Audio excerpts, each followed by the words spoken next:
Santuário de Nossa Senhora do Cabo Espichel. Um nome curioso deste lugar de culto que faz parte da Diocese de Setúbal. Uma história que atravessa séculos.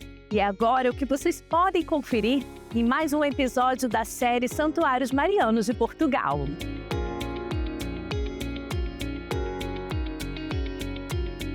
A fé e o mar encontram-se neste ponto extremo da costa portuguesa.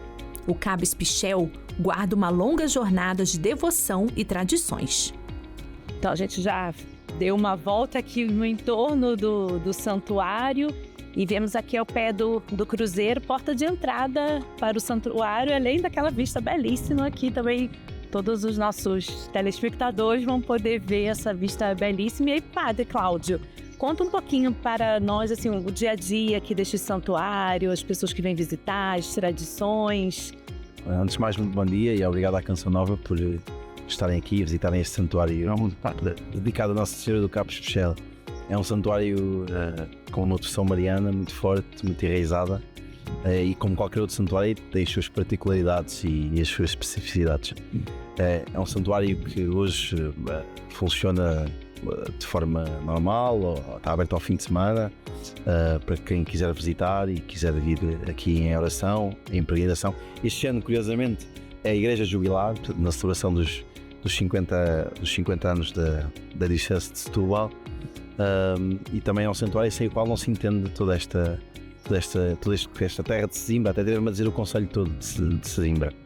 A Nossa Senhora do Cabo Espichel é venerada não só pelos pescadores, quando passam aqui ao largo não passam sem se consagrar e sem se entregar à sua maternal proteção, mas também é venerada por todo o povo de Sesimbra. É um santuário bonito, aqui colocado num sítio extraordinário, e vem aqui todo tipo de pessoas, de qualquer parte do mundo e de qualquer geografia. É um santuário que tem missa ao domingo, tem aqui sacramentos, muita gente casa-se aqui, mas também muita gente vem aqui em peregrinação e para as suas devoções próprias. Realmente, é assim, a gente veio num dia lindo, bem ensolarado, cenário realmente maravilhoso, e o diácono Jonas faz parte da confraria aqui do santuário, certo? E como se desenvolve o trabalho da confraria, desenvolvendo também as romarias para cá, penso eu. Sim, nós estamos a querer dar os primeiros passos com a chegada do Sr. Padre Cláudio. A nossa intenção, de facto, é começarmos a ter um projeto mais organizado, um projeto mais estruturado, pensarmos, de facto, também como um produto turístico, porque, de facto, há uns anos atrás ouvi um reitor de um santuário dizer-nos que nós não sabemos quando alguém entra como turista e sai de um santuário como peregrino. Portanto, e olhando para esta mensagem, é uma das mensagens que nós temos uma preocupação, uma vontade, um querer, um amor, que Nosso Senhor possa tocar, não é? Nesta paisagem. Todas as pessoas que aqui vêm e dizem que isto tem um sentir, uma alma diferente, uma alma que toca, que mexe. Por isso é sabermos, conseguirmos aproveitar este interesse das pessoas que aqui vêm, que é, de facto, a nível turístico, dos locais com maior índice de visitação de todo o concelho de Sesimbra. Mais do que uma herança histórica, o Cabo Espichel continua a ser procurado como espaço de oração, silêncio e consolo no colo de Maria. Hoje, a preservação avança com o cuidado de quem reconhece o valor religioso e patrimonial deste lugar. Um santuário que continua a falar ao coração e expressa a devoção dos portugueses. Importante sempre a gente trabalhar para a preservação de lugares históricos, mas também tem relação com o que o diácono acabou de dizer, que quando a gente preserva, prepara uma estrutura, o peregrino ou turista que cada vez se sente mais acolhido e assim também faz essa experiência com Deus e com Nossa Senhora. E nesse sentido, temos todos que assumir a nossa culpa, não só a Igreja, como também o poder político, não é? Este local, que é de singular importância, não só religiosa, de piedade popular, mas também turística. Este local que tem uma forte expressão aqui no concelho de Sesimbra, está aqui um bocadinho ao abandono e necessitado de um olhar e de uma atenção especiais, não é? Mas a igreja, depois da minha parte assumimos a nossa culpa, mas agora estamos à procura desse trabalho e desse esforço, não só pela questão turística, mas pela devoção que o povo português e nomeadamente o povo de Sesimbra tem a Nossa Senhora do Cabo Especial. Não é? É uma devoção que necessita de ser olhada e de ser cuidada. Uns podem dizer, mas há outras necessidades, há outras preocupações. Mas o povo português e o povo de Sesimbra nunca se entendeu a suportar as suas tribulações sem o consolo da sua mãe, sem o consolo maternal de Nossa Senhora. Portanto, ao cuidarmos de Nossa Senhora, ao cuidarmos desta casa, estaremos a cuidar também de nós como povo e como sociedade, não é? Vamos agora lá para dentro do santuário, que o senhor Padre Francisco, vigário-geral da Diocese, está à nossa espera, porque é com ele que aprofundaremos toda a história deste lugar magnífico. Vamos lá. Então. Foi sobre as escarpas da Baía dos Lagosteiros que, segundo a tradição, 2 homens foram guiados em sonho até uma imagem da Virgem. Nascia ali a devoção à Senhora do Cabo, um sinal materno entre o céu e o oceano, cuja expressão é a ermida da memória. Padre Francisco Mendes, um dos vigários gerais da Diocese de Setúbal, que também nos recebe aqui para mais um episódio dos Santuários Marianos. E, Padre, estou assim curiosa mesmo para saber como tudo começou, porque esse lugar é lindíssimo, estamos aqui dentro do templo, mas lá fora aquela beleza deslumbrante, como tudo começou aqui essa devoção? Muito provavelmente é uma devoção que terá começado ainda durante o tempo muçulmano. Porque aquilo que se suspeita é que teríamos aqui um lugar de culto antigo, tipo uma ermida, onde de algum modo os cristãos vinham fazer aqui o seu culto. Depois, quando chegamos aí no século X, temos um crescendo de fundamentalismo islâmico na península e todos estes pequenos lugares de culto ao sul do Tejo são todos destruídos. E é quando a imagem, provavelmente, que foi encontrada depois e que deu origem a tudo isto, foi escondida. Quando acontece a reconquista cristã, nós já temos notícias por volta do ano de 1230. São as primeiras notas que temos. Portanto, este é o santuário mais antigo a sul do Tejo, comprovadamente com culto. A dada altura, começa a haver uma devoção grande associada a este santuário. Em 1360 nós temos já a notícia de grandes peregrinações a este lugar. Quando acontecem as grandes pestes em Lisboa no início do século XV, também temos aqui então a criação dos sírios, dos giros que vêm aqui agradecer a proteção e pedir proteção. Então o que é que temos? Temos depois isto a crescer em importância, em visitantes. A dada altura chegamos ao século XVI e Dom Jorge de Lencastre, que era mestre da Ordem de Santiago, que superintendia a todo o sul do Tejo, praticamente até ao Algarve, manda comprar umas parcelas à volta da pequena ermida que ali está, que é a original, e manda compor uma primeira igreja para a qual manda pintar 2 telas grandes por um artista renomeado, pelo mestre da Lourinhã, e que estão neste momento no museu em Sesimbra. Ora, quando isto acontece, temos depois uma devoção muito grande dos Braganças, sobretudo da Casa Bragança, já com o Portugal restaurado na sua independência. Temos o Dom Pedro II, que tem, por razões que ainda não percebemos bem, mas tem uma enorme devoção por este lugar. Esta igreja é mandada construir por ele.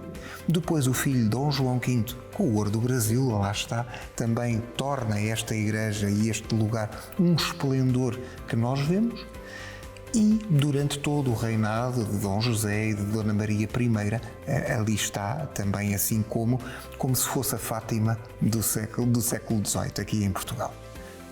Acontecem as invasões napoleónicas, é o problema. A família real do Brasil deixou de estar por aqui quem cuidava do santuário e quem lhe dava brilho, e começa assim este períodozinho de decadência. Mas antes das invasões napoleônicas, a primeira igreja esse templo é de que?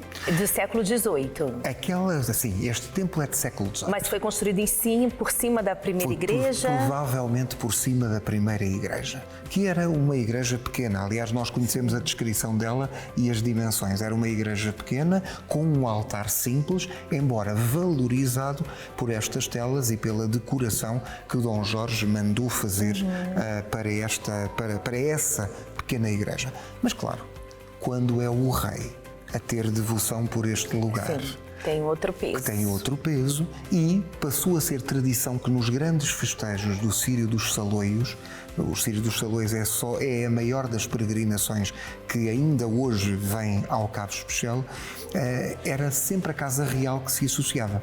Vinha sempre, se não o rei, pelo menos algum dos membros da família real estava aqui sempre. E este esplendor, o aqueduto, o terreiro, este plano, a primeira estrada empedrada depois do tempo dos romanos na península de Setúbal, feita para que os coches do rei e de toda a corte pudessem vir até ao Cabo Especial. Então essas laterais aqui, essas construções eram para isso? Estas construções eram para albergar os peregrinos. Os peregrinos aqui. Precisamente. Mas onde ficavam também os membros da corte que estavam por aqui. Ao lado havia mesmo um pequenino paço, um pequenino solar, chamado a Casa do Comendador, que era onde precisamente se alojava a família real. Um pouquinho ao lado estão as ruínas da Casa da Ópera. Aqui estrearam-se óperas. Olha. Aqui estrearam-se peças de gente como Scarlatti, como David Pérez. Estrearam-se imensas peças musicais aqui neste santuário. Foi aqui que foi acordado, numa destas festas do Círio, o casamento de Dona Carlota Joaquina com Dom João VI. Foi aqui, precisamente, neste santuário. Portanto, todas estas casas falam de história, falam de e momentos. também, com certeza, a Casa Real nesse lugar, claro, que quiseram de toda a devoção pela história e também esse lugar lindíssimo que nos inspira. Claro. O santuário situa-se no ponto mais ocidental da costa de Sesimbra, um conjunto arquitetônico único que concentra fé, história e toda essa beleza natural.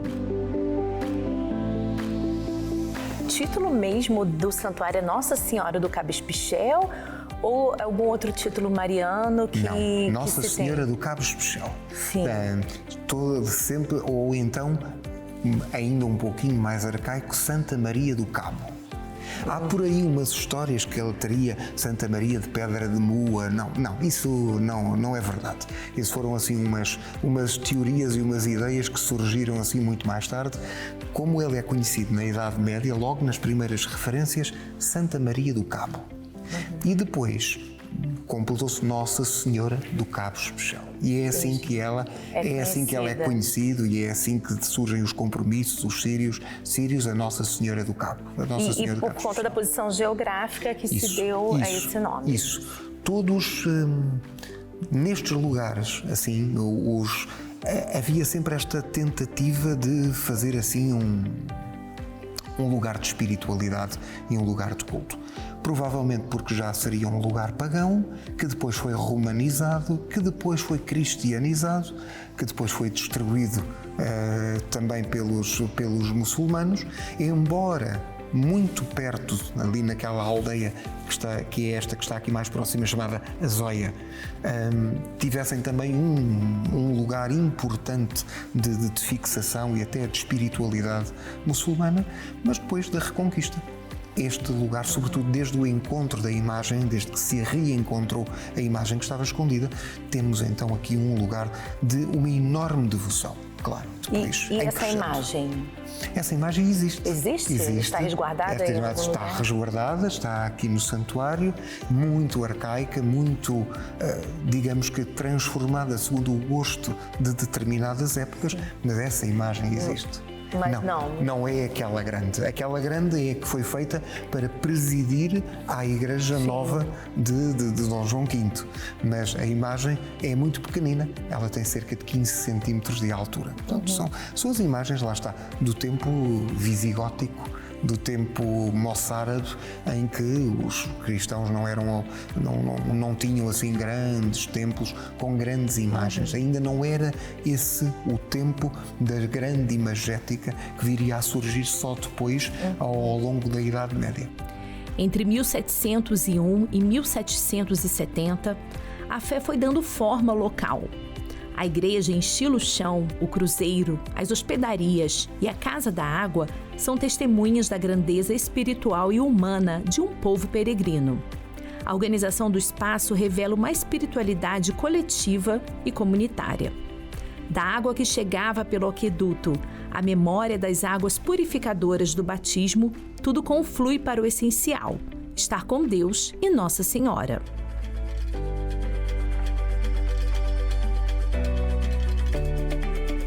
As águas geladas e o mar agitado simbolizam os desafios da vida e os altos e baixos da trajetória do santuário.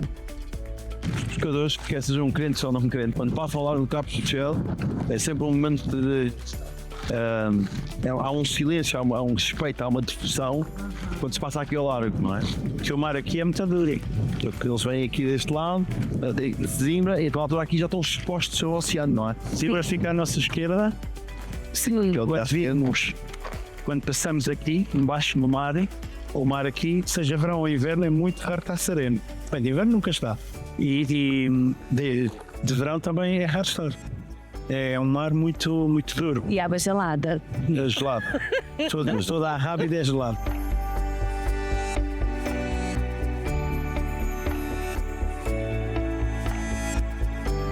Com as invasões napoleônicas, o culto começa a entrar em declínio. A família real vai para o Brasil e este santuário também sofre ao longo do tempo os impactos da história da igreja em Portugal, como a partir da implantação da República em 1910.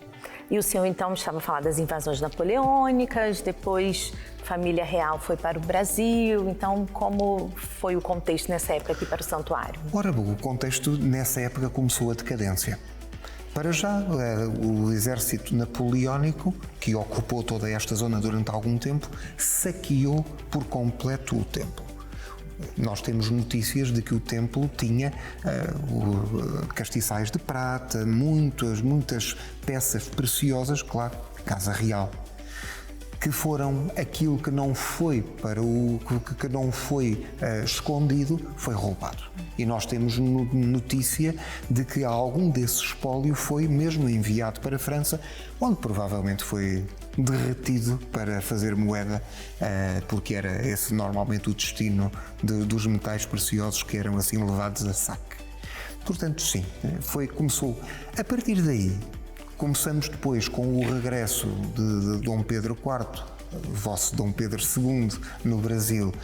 Começamos um período de guerra civil e nessa guerra civil não havia condições para manter peregrinações, porque o terreno não era seguro, passar o Tejo era verdadeiramente arriscado, porque havia fações, havia guerrilha, não era um tempo seguro para alguém se organizar para vir fazer seja que festa for. Então continuou a decadência. Houve tentativas durante o século XIX de ir retomando alguma coisa, mas não foi nada fácil. Os sírios grandes, entretanto, passaram a ficar só do lado de lá do Tejo, a fazer passar a imagem e a bandeira entre paróquias, já sem vir ao Cabo Especial para a entregar, e, portanto, foi ficando abandonado. Entretanto, entramos numa república em Portugal que nos primeiros anos foi muito anticlerical e muito antirreligiosa, perseguiu, saqueou, expoliou, portanto o Cabo ainda entrou num período de maior decadência. A dada altura, depois também no pós-revolução, do 25 de Abril, temos também um período ainda mais negro que foi o de uma ocupação selvagem, digamos, de todas estas casas que aqui estão, para fruição de algumas pessoas que não eram de muito longe daqui.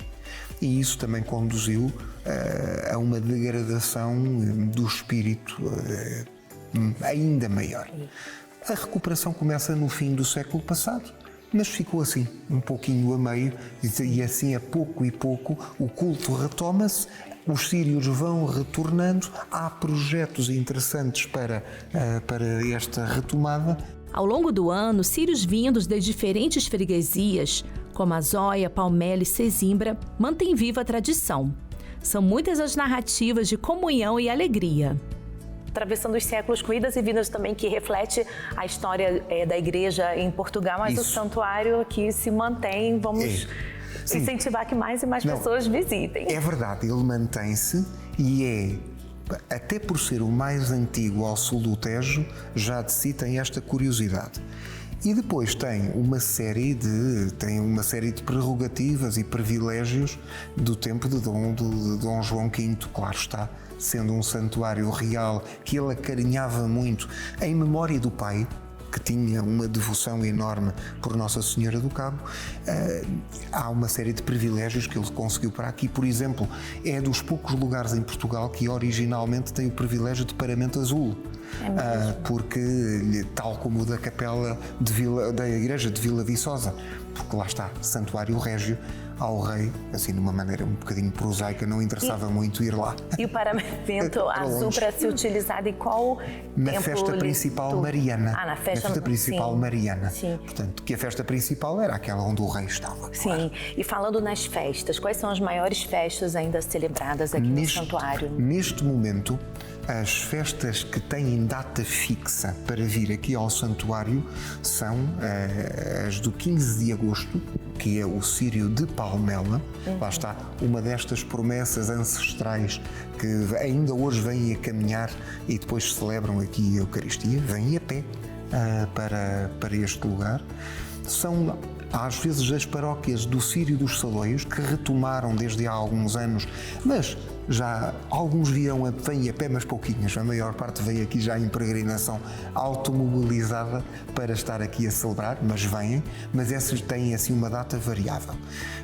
Depois há outras que no último domingo de setembro também as festas grandes que Sesimbra faz aqui neste santuário. E assim com data fixa são estas. Com o advento das peregrinações deste ano jubilar, têm vindo este ano muitas outras. Aqui há poucos anos retomou-se o Círio da Caparica, que era um dos mais antigos também, recuperou-se e vem agora no princípio de julho até este santuário. E a pouco nota-se que há assim um retomar pelo interesse, pela tradição. Estamos num tempo em que também o caminhar para um santuário é um apelo de espiritualidade e também um contacto que nos faz falta com a natureza, e este lugar é absolutamente maravilhoso nesse contexto e no que permite fazer também de contacto com esta beleza e com este lugar. As festas antigamente serviam-se deste terreiro para fazer touradas. Faziam-se touradas aqui. Era uma festa total. Tínhamos os atos religiosos, tínhamos a ópera e as outras peças ali a estrear no teatro, tínhamos as audiências que os reis concediam, lá está, os tratos de casamento que aqui se fizeram e outros, e tínhamos as touradas também para o povo, não é? E as descrições que há da chegada do séquito real eram imponentes, não é? Todos aqueles coches que estão no museu em Lisboa vinham aqui. E a própria imagem da Senhora do Cabo dos Saloios, não a pequenina, que essa nunca sai de cá, mas a imagem do Círio dos Saloios vinha numa berlinda puxada por cavalos, que está ainda no Museu dos Coches e que é lindíssima. Uma peça de arte fantástica. Como disse o Papa Francisco, os santuários marianos são oásis de misericórdia. Aqui no Cabo, os ventos do mar encontram o suspiro da fé e tudo é acolhido por Nossa Senhora. É oportuno recordar aqui algumas palavras do nosso saudoso Papa Francisco.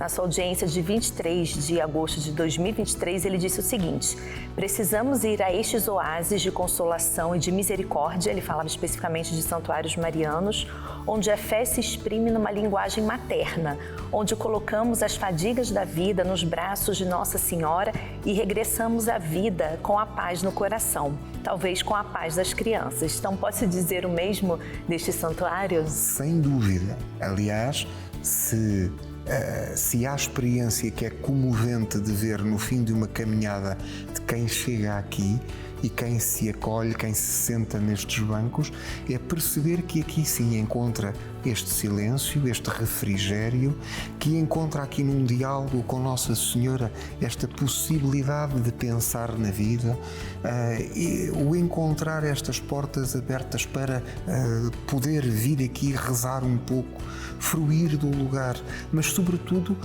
sentir que aqui encontra alguém que escuta. Digamos que também podíamos quase ver como esta referência. É um fim do mundo porque está num cabo, mas não é um fim do mundo não que termina nada, mas de esperança. Aqui encontra-se. Aliás, há uma expressão muito bonita de um dos textos mais antigos que conhecemos de devotos ao Cabo Especial e que nos diz isto mesmo. Não é? Naquele lugar de luz, onde a luz brilhou, o que se faz na nossa alma é luz. Este é um lugar de luz. Ao longe, o santuário parece pequeno diante do mar imenso. Mas quem o visita guarda no peito algo muito maior: a certeza de não caminhar sozinho. Como no cabo, os fiéis agarram-se à Mãe Santíssima, que continua a interceder por todos que a procuram.